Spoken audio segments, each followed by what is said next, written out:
Sobat Graha, hari ini kita berada di Taman Pancing, tepi sungai. Lokasi yang sangat indah ya, rimbun. Jadi kita berada di daerah Taman Pancing Pemogan. Iya, Pemogan. Pemogan.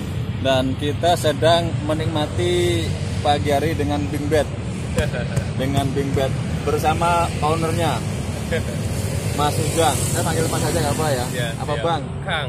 Oh Kang Ujang, ya bersama Kang Ujang. Oke, Jadi memang Bing Bed itu sebenarnya sudah lama sekali, baik di Indonesia ataupun mungkin di luar negeri, malah lebih lama ya.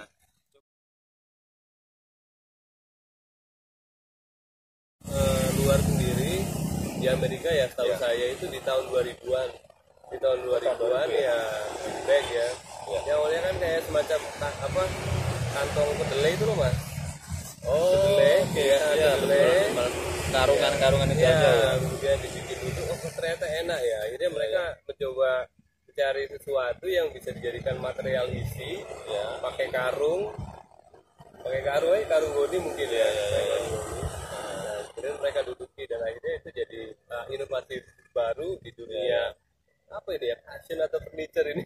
Betul. Saya pertama kali dengar itu agak asing ya, bin bag. Kantong kacang. Kantong kacang, makanya kok kantong gitu, padahal ini kan didudukin gitu kan, kasih jenis sofa, tapi Kantong dalam artian karung ya Mas. karung, betul ya. Makanya namanya mungkin itu ya, berawal dari hanya sebuah kantong kacang itu tadi itu ya. Dan bentuk awal itu bentuk rekta Mas, square itu loh. Oh kotak, iya oh gitu. Ya karung aja karung. Karung betul. Bentuknya karung. Ya. Oh gitu awal ceritanya jadi. Ya. Tapi kemudian berkembang, modifikasi dengan bentuk yang beragam. Ya diantaranya ini Miko, Miko sendiri ini bentuk yang ya kita inovasi dari produk-produk lainnya ya. Karena kita juga mencoba untuk membuat desain sendiri juga Mas. Ya. Jadi banyak sekali model-model akhirnya ya. Banyak sekali. Hanya kita paling memilih beberapa aja yang menurut kita pasarnya lebih banyak ya. Mana yang dibutuhkan, mana yang terlaris gitu ya. Betul ya. Sekitar 12-an model.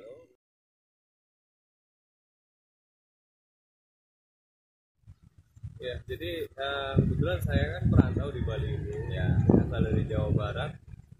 Saya datang ke Bali dan awalnya saya di pariwisata kan. Itu. Saya awalnya di pariwisata Mas. Saya prologis di salah satu hostel di Canggu. Kemudian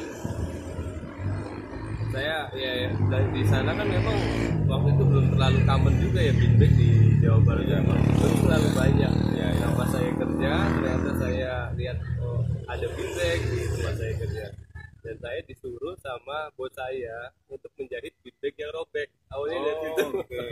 Begitu ya. Dari situ saya kemudian cari pengrajin big bag, ketemulah saya sama ada namanya Mas Wawan, itu sahabat saya. Awalnya itu ya. Saya cerita, kemudian saya tertarik dan mulai langsung mempelajari. Dan kebetulan kalau di Bali itu memang ekosistemnya mendukung saya untuk mempelajari lebih banyak tentang big bag. Salah satu yang kalau Mas Amin tahu itu ada pantai namanya Pantai Seminyak ya. Nah itu memang spot yang sangat identik sekali dengan big bag. Dan big bag di Bali itu lebih banyak diperkenalkan oleh pantai. Secara secara psikologi ya sangat menarik sekali. Orang lihat ya warna-warni langsung orang tertarik. Akhirnya banyak orang atau pemilik kafe, mungkin restoran yang terinspirasi ingin menjadikan big bag menjadi salah satu tempat untuk duduk santai. Iya, selain memang easy to remove ya, jadi dia gampang dipindah-pindah. Kalau dulu kan lebih banyak pakai sunbed ya. Sunbed, betul. Sunbed dari kayu. Nyaman juga dan dia kuat.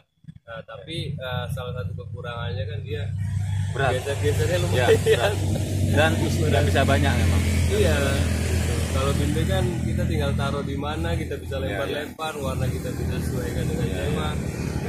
Maksudnya kayak kalau mungkin di daerah kayak Ubud beanbag yang dipakai warna-warnanya biasanya lebih ke warna-warna yang kalem. Warna-warna krem, Kalau di pantai tuh baru yang norak-norak gitu ya, ngejreng-ngejreng gitu ya. Iya. Dan kemudian karena kalau di seninya sendiri ya, maksudnya banyak kan orang-orang Meksiko dia yang bukan mendominasi apa namanya pasar kuliner atau sebagainya ya, tapi memang banyak yang jadi kayak contohnya La Favela, La Pancha, Mexicola, itu kan orang-orang Amerika Latin. Dan mereka memang orang-orang yang suka dengan Warna-warni. gitu ya. Jadi karena asal negara yang mempengaruhi warna itu ya. Betul, ya. Dan kebetulan diterima juga oleh budaya di sini. Maksudnya orang Bali juga kan memang suka dengan sesuatu yang warna-warni. Jadi mix sebenarnya. Beanbag di Bali ini apa namanya, akhirnya kayak semacam penetrasi budaya dari orang-orang Meksiko yang memang suka warna-warni. Ya. Dan kemudian dipadu-padankan dengan payung-payung Bali gitu kan. Jadi Kalau di Bali itu memang orangnya sangat welcome sekali ya, segala hal-hal baru itu sangat diterima di sini. ya betul. Tapi tetap masih mengedepankan kebudayaannya. Masih mengedepankan budaya. Kearifan lokalnya masih tetap Kearifan dijaga. lokal.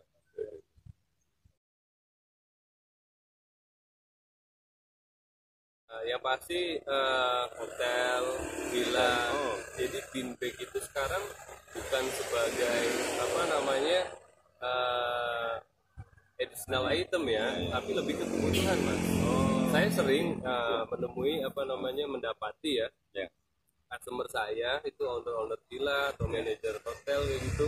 Mereka itu purchase beanbag bukan karena mereka ingin menambah nuansa, tapi karena kebutuhan dari para tamu itu sendiri. Jadi tamunya punya request, saya mau stay di hotel kamu tapi harus ada beanbag ya. Beanbagnya yang kayak gini ya, gitu. Jadi request dari tamu, karena memang di negara asal mereka, mungkin di luar kan beanbag itu udah kayak kursi biasa aja. Makanya udah jadi kebutuhan memang. Dan Bali menerima itu, merespon seperti itu. Mau tidak mau, karena di sini kan lokasi pariwisata internasional mas ya, jadi harus mengikuti juga. Jadi di situ ya akhirnya bisa menjalani bisnis Big Bed. Karena sangat prospek sekali. Iya, dan ekosistem di Bali ini mendukung saya untuk itu. Mungkin kalau misalkan pada waktu itu saya kerja sebagai kronologus di Jawa Barat atau di Jakarta, ini saya nggak ketemu ini gitu. Karena saya nggak bisa mempelajari lebih banyak. Kalau di sini kan saya bisa banyak belajar. Kebetulan juga pengrajin beanbag di sini banyak.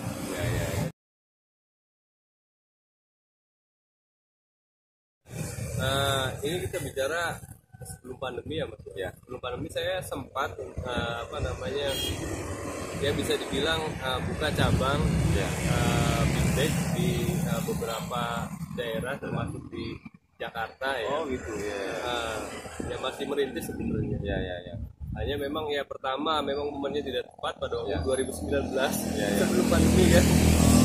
2019. Dan kedua memang secara apa namanya permintaan enggak semasif di Bali. Enggak sebanyak yang saya dapat di Bali. Karena memang itu balik lagi ke kebutuhan. Dan di sana belum terlalu tinggi, walaupun secara populasi penduduk di sana jauh ya. Di sana kan Jakarta aja sekitar 10 juta penduduk. Bali mungkin kalau kayak Denpasar nggak sampai segitu. Tapi secara permintaan nggak ada apa-apanya. Artinya di Bali memang jauh lah. Sebenarnya ada ya kebutuhan beanbag sebagainya itu ada sebenarnya ya. Makin kesini makin ada sih mas. Walaupun memang sekarang saya udah nggak terlalu fokus ya, karena ya bagaimanapun saya baru memulai kembali nih mas. Setelah pandemi hampir 3 tahun ya. Sampai 3 tahun. Di Bali sendiri yang sampai impor ekspor gitu masih ada juga ya, makanya yang sampai ke luar negeri itu ada juga. Ada.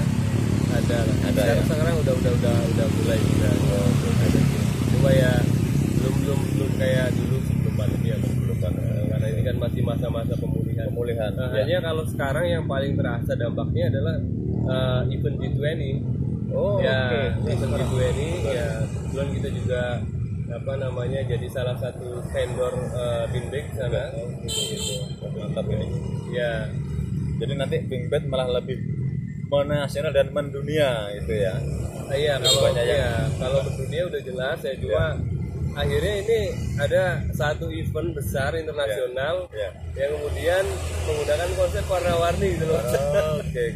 Ini yang maksudnya Lebih menarik ya, hal baru lah jadi. Hal baru ya, maksudnya. G20. Ya G20 kan event internasional yang identik sama kegiatan yang resmi, formal, pegang gitu ya. Ya, betul. Dan sekarang mereka coba mengadopsi sesuatu yang lebih kekinian, lebih baru, lebih ya mungkin Zelensky sama Putin bisa duduk Ya lebih mudah-mudahan happy. lah, ya lebih happy karena Lebih happy. tempatnya lebih santai tadi Lebih ya. santai ya sampai bayangin mereka duduk berjam-jam berhari-hari untuk meeting.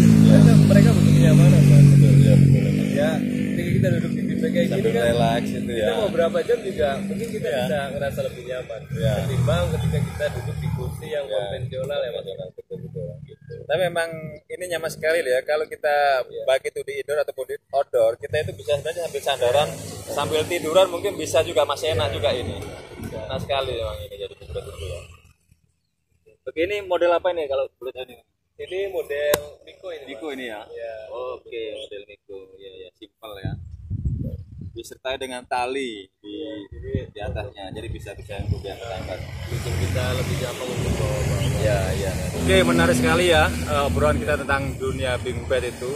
Sebenarnya masih banyak hal yang ingin saya tanyakan, cuman mungkin karena ini mau ada event hari ini ya. Ada pengiriman. Oh, ada pengiriman. Oke. Kemana pengirimannya? Ke hotel atau? Pengiriman ke Jimbaran. Ke Jimbaran. Oh, oke. Ke rumah bule gitu. Rumah bule. Oh, jadi memang selain menjual, menyewakan begitu ya? Ya kita menyewakan juga, tapi lebih ke event-event kayak mungkin kayak rapat, acara-acara kementerian, BUMN. Ya, seperti itu. Oke, mungkin sobat itu dulu yang bisa kita obrolkan. Next kita akan ngobrol lagi tentang BingBet ya. Oke, sekian dulu, terima kasih. Oke, Kang Ujang, terima kasih. Semoga tambah sukses bisnisnya. Amin. Ya, sama-sama Mas. Oke, terima kasih.